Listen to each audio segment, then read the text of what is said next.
Welcome back to another episode of EV Charging Minute. I'm Tony Booth, your host and founder of Stay in Charge, bringing you this podcast every week so we can help you get some tips, knowledge, better understanding of commercial EV charging. And today we're into number 3 of our 6 key aspects for designing the proper EV charging solution. Number 3 is a very important part. I will say that it probably won't be as long as some of the others because it's kind of simple. Starts with a yes, no, and then a how. But it is very, very important in designing the system because it can impact what we need to design. And that is, do you intend to charge people for using your EV chargers? Or maybe not just charge, but do we need to track? In an instance of a fleet scenario, you may not be charging the people that plug in because they're your employees driving your buses, but we may need to track what's going where, what vehicles are getting what charge, and that can impact. But that's a small piece of this, so I'm not going to spend much time on that. That's very, kind of outside of what we're talking about today. Today, we're really dealing with, are you going to charge the people who are going to use your chargers? Are you going to charge them for that use? And this is going to help us identify how to build the system around what you're collecting, how you're collecting it, and all that. So the first thing you want to decide is, okay, am I charging people for using my chargers? And that starts as a yes, no. Okay. So obviously if it's if we were to walk that flow chart that we do with our customers, are you charging yes or no?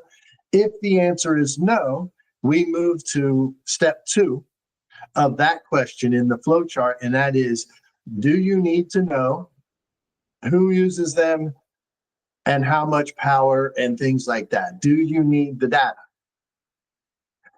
And then if that is a yes, then we need to continue down that flow chart and back into a networked or some solution to track that information. What information do we need to know? How can we do it? If the answer is no again, then we don't need to know any of that. Well, then it becomes even simpler. We move that out into, this is a basic, as rudimentary solution as needed. We can go on to the next step of controlling access because we don't have an issue in aspect number 3 that we need to design around. But if you say yes, now we move into a whole nother series of things to look at and things to pay attention to. And the first one is going to be, what type of fees are you going to charge? Okay. What fees are we going to charge? How are we going to charge the people for using it? Now, if you talk to most people, and I would totally agree with this statement, the most the fairest way to charge anybody for EV charging is to charge them per kilowatt hour of electricity that's consumed. Okay. So if we're going to charge somebody, that is the most fair or the most accurate way to charge people. That doesn't mean it's the only way, and it doesn't mean it's the right way for some solutions. And before we dive into the rest of the options here, I want to explain real quick why that can be an issue. If you run into a jurisdiction or an area where there's local requirements and local things, one that comes to mind is CTEP in California. CTEP has a rule, and CTEP is there. They're part of the weights and measures, and they're a regulatory organization that's there to make sure people are not being ripped off when they're buying electrons through EV charging, which is legit, right? Like every state has a similar group. Every state hasn't adopted anything to EV charging yet, but California has.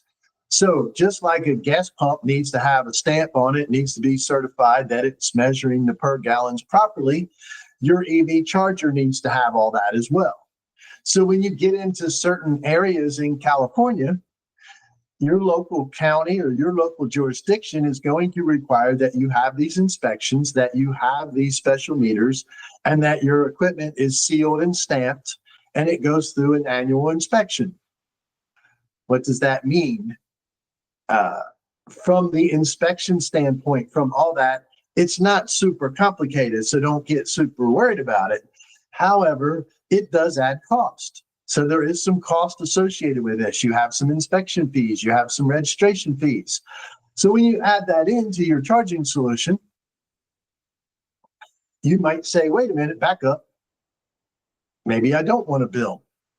I mean, it's not like it's going to overrun what you would charge somebody, but if you're basically putting EV charging in for your employees, maybe you don't want to charge, because do you really want to spend $400, $500 a year on all this registration stuff?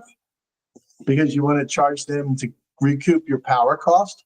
In some instances, depending on the use case, and how much it's being used, we know places that will not generate enough revenue from their charging to pay for the power and the regulatory fees and the network in order to do all that.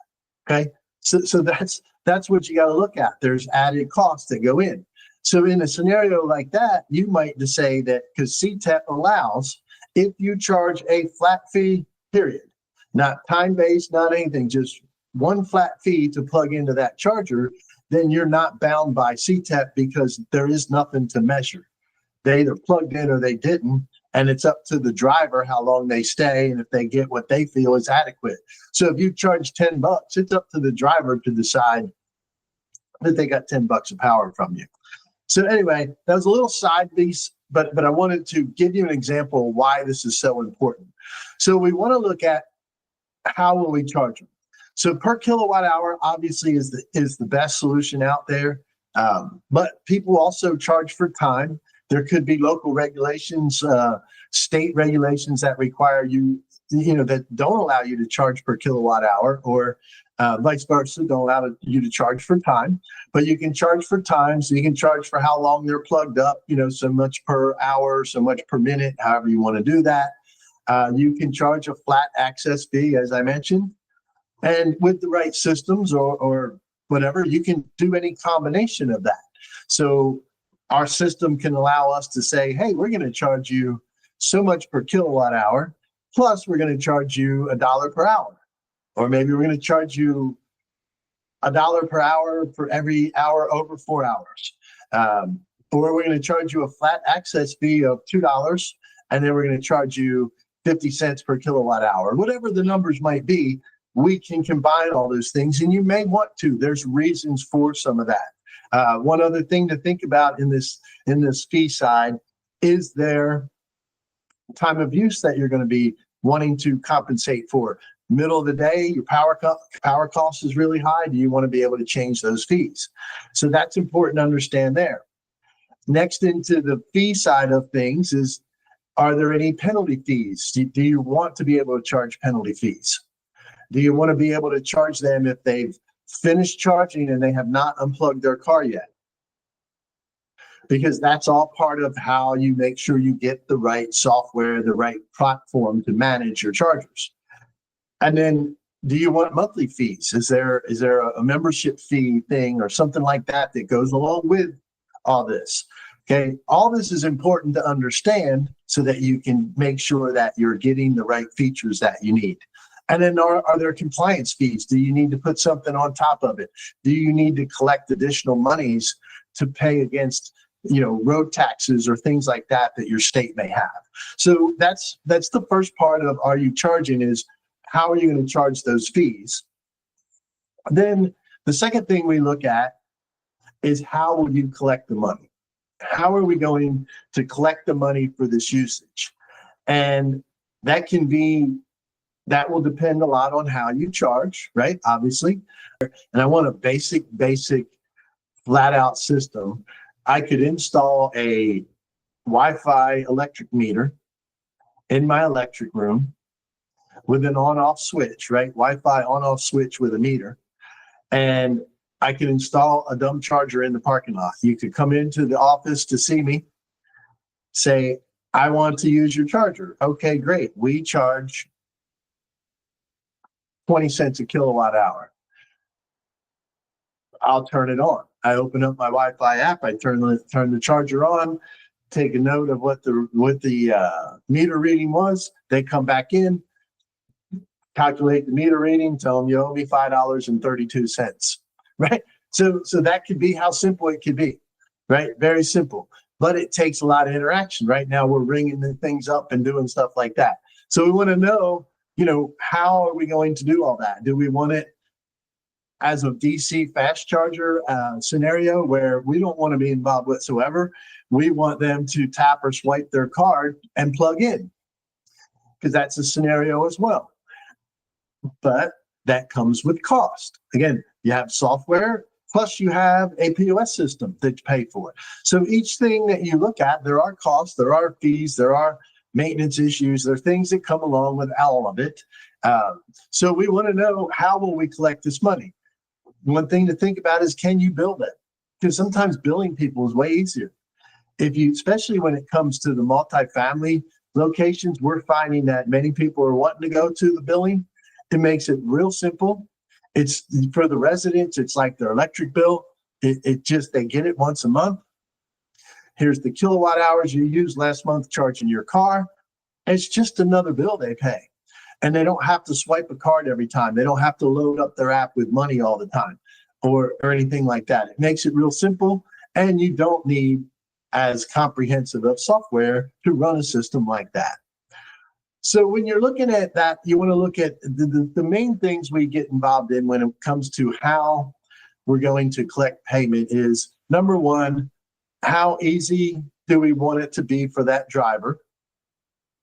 Obviously, if I'm on the side of I-95 as a gas station, I want it to be as easy as can be. I want them to get out of the car, plug up, swipe the card. I don't want anything more complicated than that. If they want to join a membership or download an app or anything else, that's cool, but I need it as simple as can be. But if I'm working with my employees and I need to charge them at least 15 cents to recoup my power cost, I can make it somewhat complicated. It doesn't have to be super easy, right? Like I could even have a log in that case where they need to log that they're using it. I don't know. If I'm talking about my residents at my apartment complex, yeah, can I make it does it have to be as easy as possible? Not necessarily. I could say, look, if you want to use the chargers, and this is what we do in a lot of apartments, is we have a website. The residents go, they sign up to say they want access to the chargers. In order to get that access, they sign up, they give us all their information, they pay for an RFID card that is assigned to them. They agree to the terms and conditions that any charges on that RFID card will be billed to them. We then verify with the apartment complex that this person does in fact live there. And then we send out the RFID card. And then from there on out, every month, that resident gets a bill for anything that was done on that RFID card. So that's another way that we can do it. And all of those things, again, will impact the software that we need, the cost of that software, and payment processing fees and time like that. And then the last thing, when it comes down to how will you collect payment, is who will be doing all that? Is that somebody in your office? Is that somebody that you want third party doing it? Is that something that you want your network provider to do? Because it can be done either way. The apartment system I talked about, we have apartments that run and they do it all themselves. We got them set up in the beginning. They have a property manager that runs a report at the end of every month and bills each tenant, adds it to their whatever other fees they might be paying for the month, and collects it that way. We have others that we do it for them. We do all that work for them. So you want to think about that too. So as you're going through it, you're ready to talk and ask the right questions of your provider to get the solution you want. So that's number 3. Are you charging?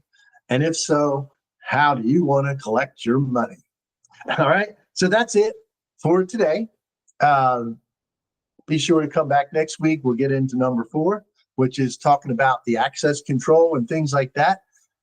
And I hope, once again, that you got to learn a little bit more about commercial EV charging, and we'll see you next week.